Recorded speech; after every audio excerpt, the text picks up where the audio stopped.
welcome to the Witch's Cauldron. My name's Paula. Today's video is going to be part 1 of 2 on kitchen witchery. The next video will be on like correspondences of different types of food and vegetables and everything like that. But this one is going to focus on what is kitchen witchery and how to set up your sacred space in your kitchen for your witchery. And now, a lot of people, when they think of kitchen witchery, only think of cooking that is associated in witchery, and that's not really true. Kitchen witchery you can incorporate in maintaining your household. In other words, you can do this form of low or sympathetic magic while you're doing mundane tasks like cleaning, laundry, cooking, all kinds of stuff. All right. So when you incorporate kitchen witchery and maintaining a magical home in your magical life, you become that much more powerful.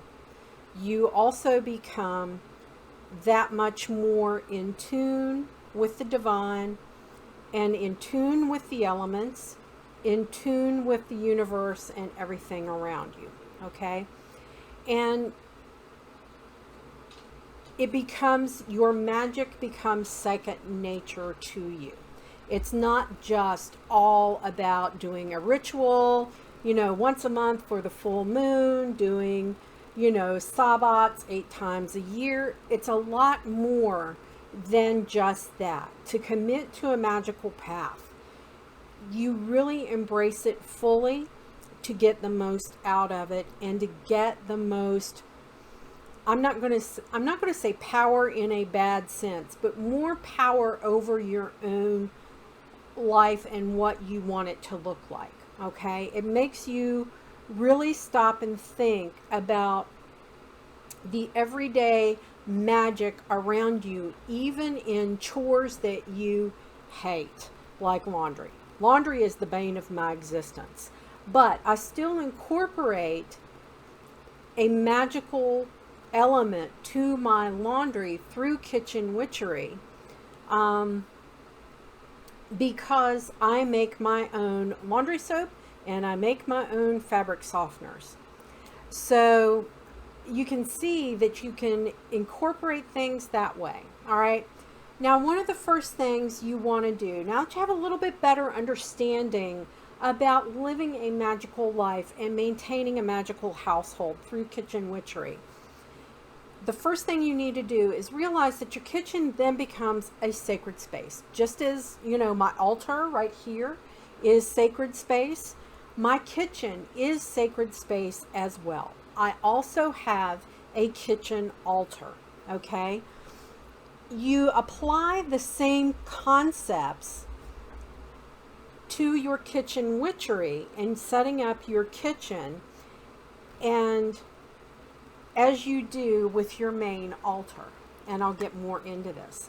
One of the first things, just like you had to do when you set up your sacred space for your main altar, is you have to clean your kitchen thoroughly, okay? I mean, this is when you go in hard cleaning, okay? Start at the top and work your way down. If you've got any cobwebs, get them out of the corners. Wipe down everything. It also means getting rid of any expired food or expired canned goods, cleaning out the fridge, getting under your appliances, getting all that schmut underneath the appliances, and wiping down your cabinets, countertops, the whole 9 yards, okay? What I do for my cleaning solution is I take old-fashioned Lysol concentrate and I get a big bucket of water, and usually I will dump in distilled water, like a couple of gallons of distilled water into the bucket. And then I make up a tea using full moon water. If you don't have full moon water, you can use like spring water or distilled water instead. But I make up a big, like herb ball and put it in either a muslin bag or a tea infuser. And I put in lavender, rosemary, and sage. Okay. Then I steep it in, bring that water up to a boil, and I steep those herbs from anywhere to like 10 to 15 minutes. I then add this to the bucket that I have that has some of the Lysol concentrate in it.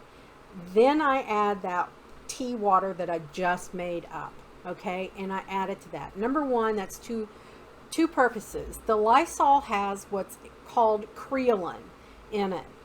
And creolin makes up, and this is very popular in like hoodoo, conjure, folk magic and things like that. It's called tar water. And tar water not only gets rid of negative spirits and energies, it keeps evil out. In my paranormal world that I have, because I have a paranormal channel, it also helps like repel demons and negative entities from getting into the house. So I clean with this. I load some of this into a spray bottle, and that's what I use to like spray down my cabinets, my countertops, get in the faucet with a little toothbrush, the whole 9 yards. Then the next thing you want to do is, as you're working your way down, you want to then take out the trash. Get rid of all that stuff. Get rid of all the nonsense. You want to reorganize your cabinets. You want to get everything stashed, organized, and in its proper place, okay? As the last step, you use what is in that bucket to mop your floors, okay? You take your broom, you sweep the floor, and then you throw that broom out because you want all the negative stuff to go out with it. Then you mop your floor with that solution that's in the bucket, okay? I have a special circle casting for my kitchen. So whenever I do anything of kitchen witchery, I have my own circle that I call for just the kitchen witchery. It is different than what I use as a circle casting for my other magical practices, okay? You do not have to invoke the elements or the divine unless you want to. If you do, invoke gods and goddesses that are divine affiliated with the hearth and home. Like the Greek goddess Hestia comes to mind right off the bat for me. Okay? Be sure if you invoke that you release. So you need a circle casting and release. You need an element invoking and release. You need a deity invoking and release. Okay? That are separate from what you do for your main altar and for your regular rituals. You want to create a small space in your kitchen that is an altar. What mine is, it consists of a witch bottle that has items in it that represents all four elements that represent the god, the goddess, and me, and it's there in the corner. So, and then I also have gemstones with it that means something to me. Now, I also, what you can think about doing is on the underneath side of your countertops where it can't really be seen. You can take a Sharpie and write in sigils or runes or symbols that mean something to you to protect your kitchen, to bring health to your home, to bring happiness and prosperity, to keep everybody on an even keel. Inscribe those under the countertops, especially the space where you do a lot of your mixing and cooking and meal prep, okay? Because I know that I have, a certain part of my countertop that I use all the time for my chopping and everything like that.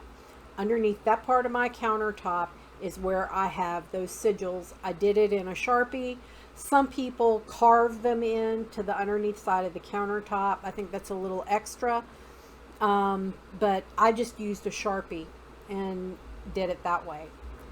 Now, you also have to create a ritual to consecrate your space and your tools. And your tools include things like spoons, mixing spoons, spatulas, bowls, pots, pans, everything of that nature.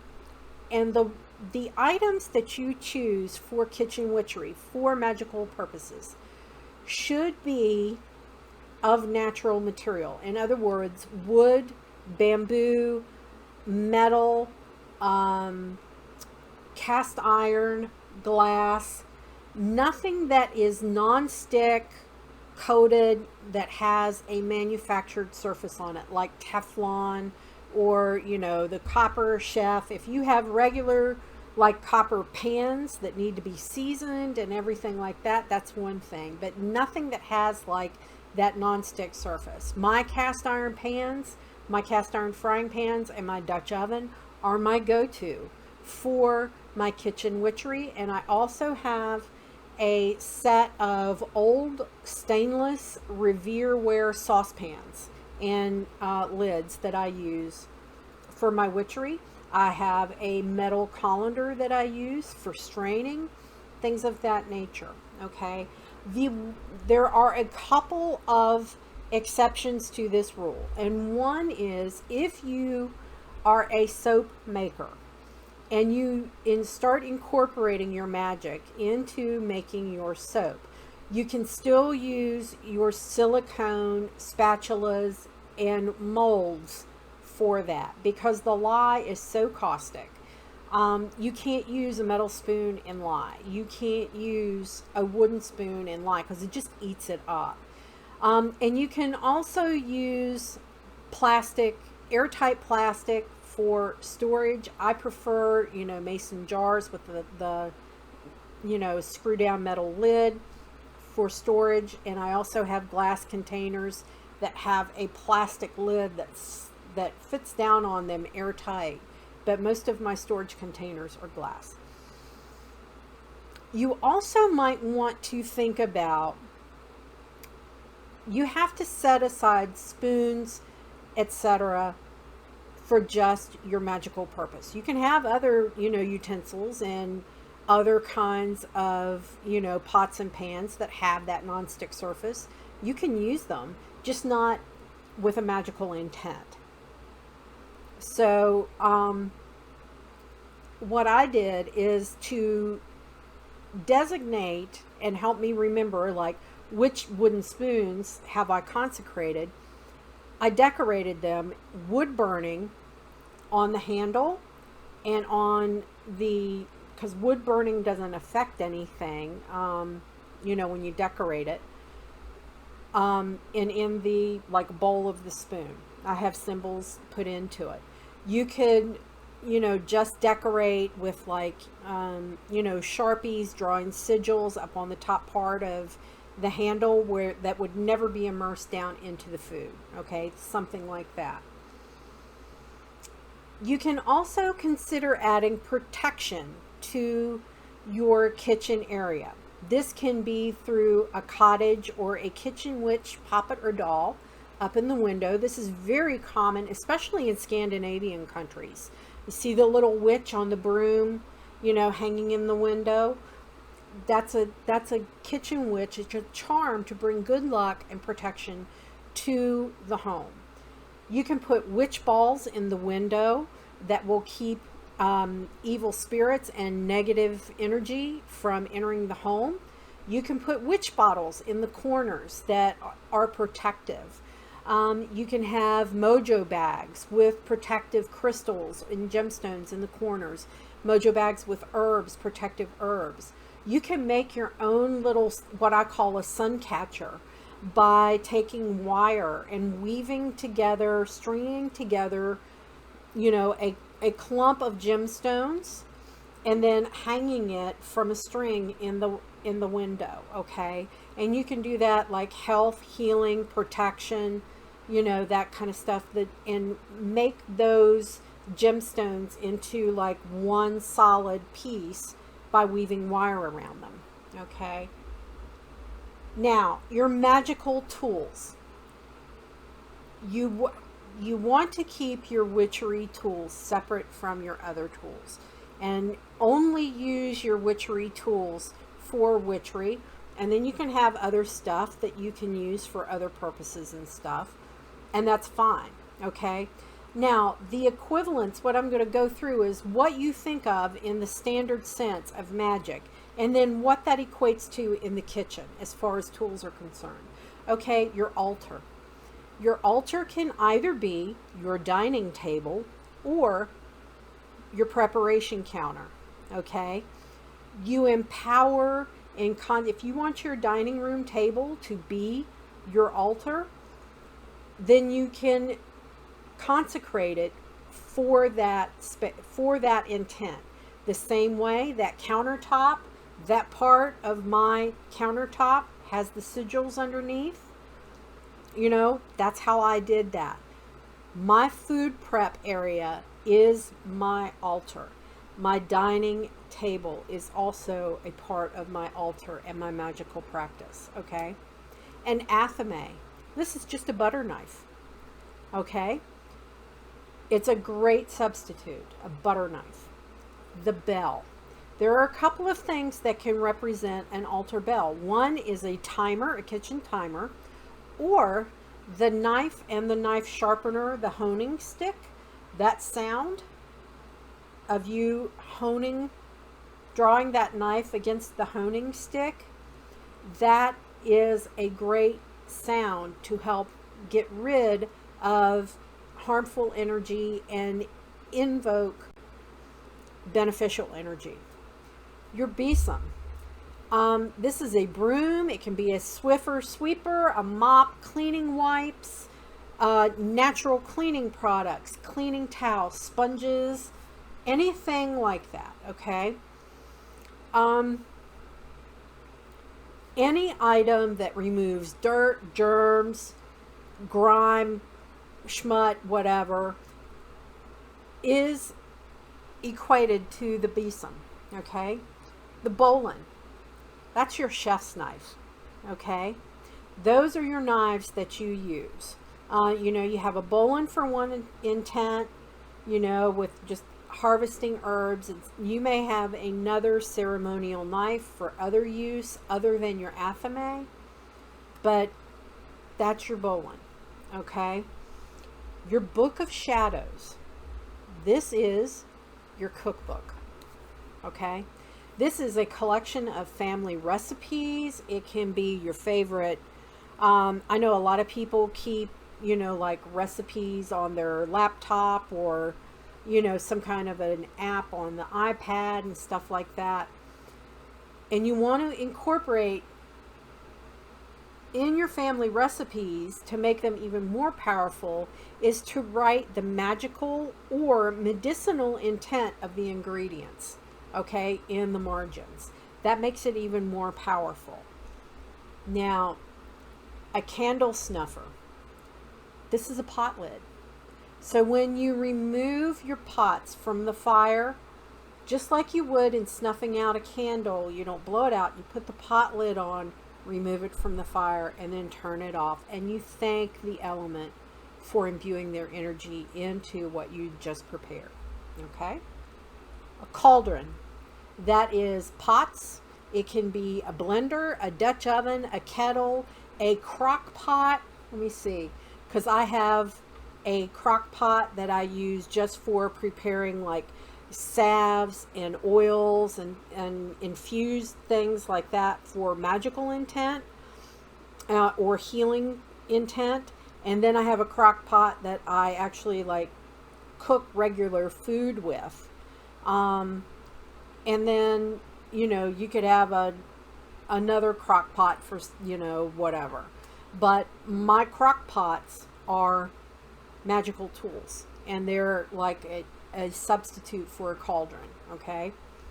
Um, to represent the element of air, think about steam, smoke, or aromatics. Okay, so steam from a boiling pot of water.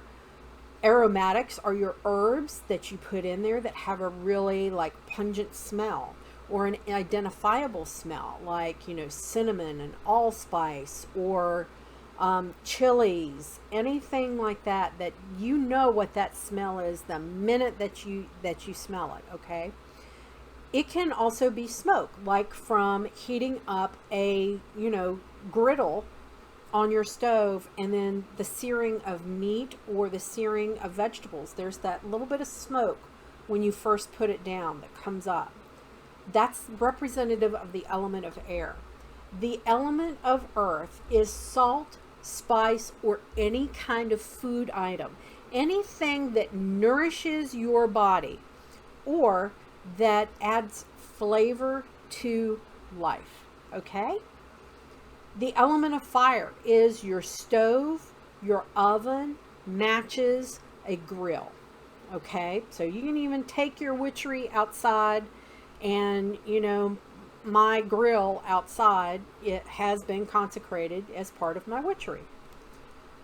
The element of water is your sink, your faucet, or a water filter pitcher, something like that. Incense is represented by the spices and aromatics in your kitchen, okay? Those spices give that energy and that intent to what you're cooking, in addition to the fact that the actual ingredients that you use, like your fruits, vegetables, meats, nuts, everything else, have a correspondence to them, okay?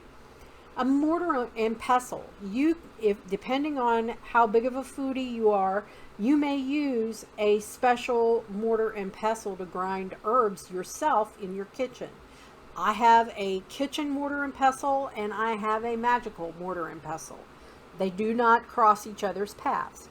But it can also be a food processor, a blender, a coffee grinder that you just use to grind herbs, or they have special like herb grinders. Okay.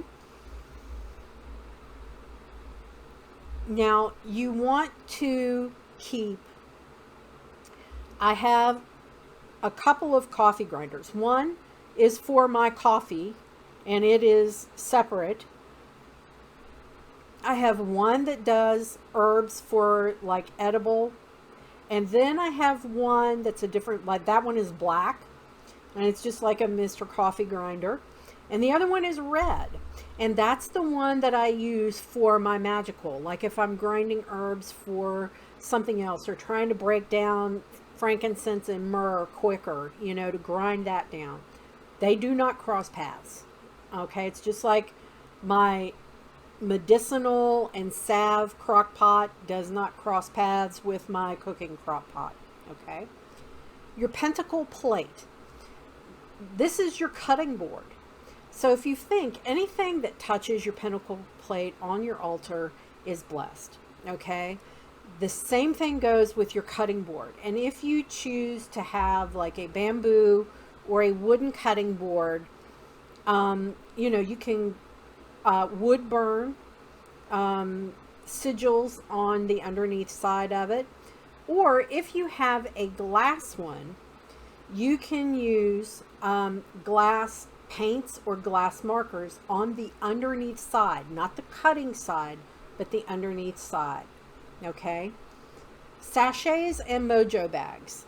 These are your sealable bags. This is one other way that you can use plastic, is like your Ziploc bags, reusable silicone bags is what I'm getting into now, rather than just littering the earth with more plastic.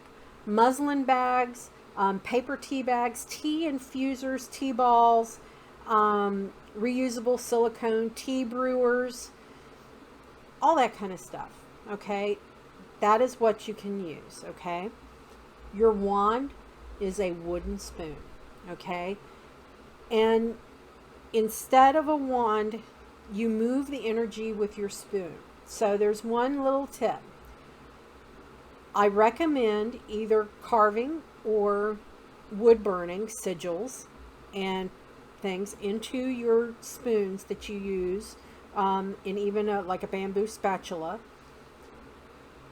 And then when you are stirring, to attract something in, you want to start at the outside of the pan and go stir in a clockwise manner like this. And you work your way in a continuous spiral until you reach the center of the pan. And then you keep repeating that. To banish or repel things, you want to start on the inside and in the middle and go counterclockwise around and around until you get to the outside perimeter of the pan. Okay? Now, I've talked a lot about cooking and things like that, but I do want to show you other ways to incorporate your witchery. I mentioned that I make my own laundry soap. Okay? Now think about it. The laundry soap, I can imbue that to clear away negative energy. And then my fabric softener, I imbue with the intent of health, healing, grounding, and centering. Okay? A level of protection. You can make your own cleaning solutions. This can clear away negative energy. It can protect you. It can ward off evil spirits. All that kind of stuff. You can make your own soap. Okay? I know that's a pain, but it is worth the effort when you do it. And a lot of people freak out because it's got lye in it. The lye is completely consumed through the process, the chemical reaction called saponification. So if your formula is correct, then all of the lye is consumed. Okay? And soap is much gentler to your skin, to your clothing, than detergents are that are commercially available.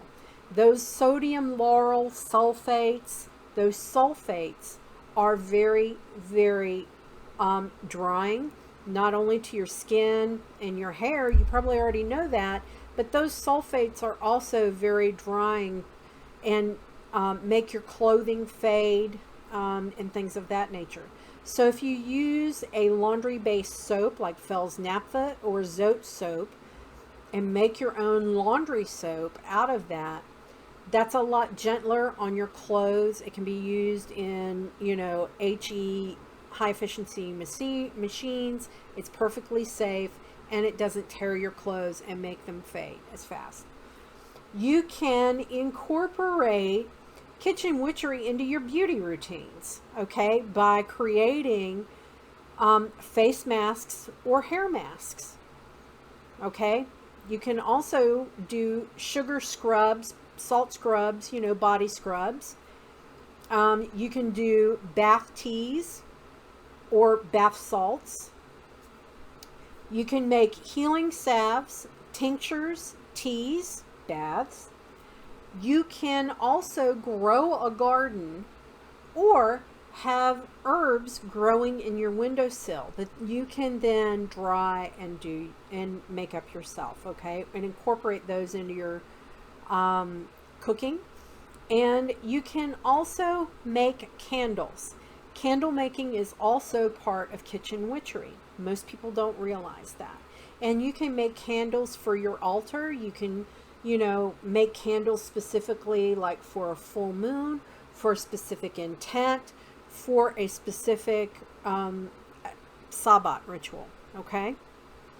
So those are the many ways that you can start truly living a magical life and maintaining a magical household through kitchen witchery.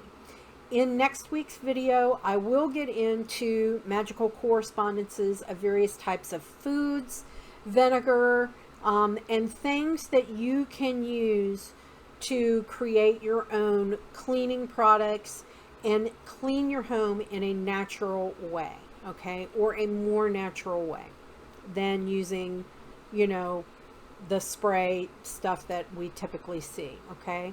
And you just need some really basic ingredients to do that, okay? So with that, my friends, that is it for today's video. I hope you found it enjoyable. Please consider subscribing before you leave. Almost 80% of the people who view my videos aren't subscribers. So if you like the content, please subscribe, give me a thumbs up, and check out the other videos that I have in my Wicca 201 and Wicca 101 series. Merry we did meet, merry we will part, until we merry meet again. Be well and walk in love and light, everybody. Bye.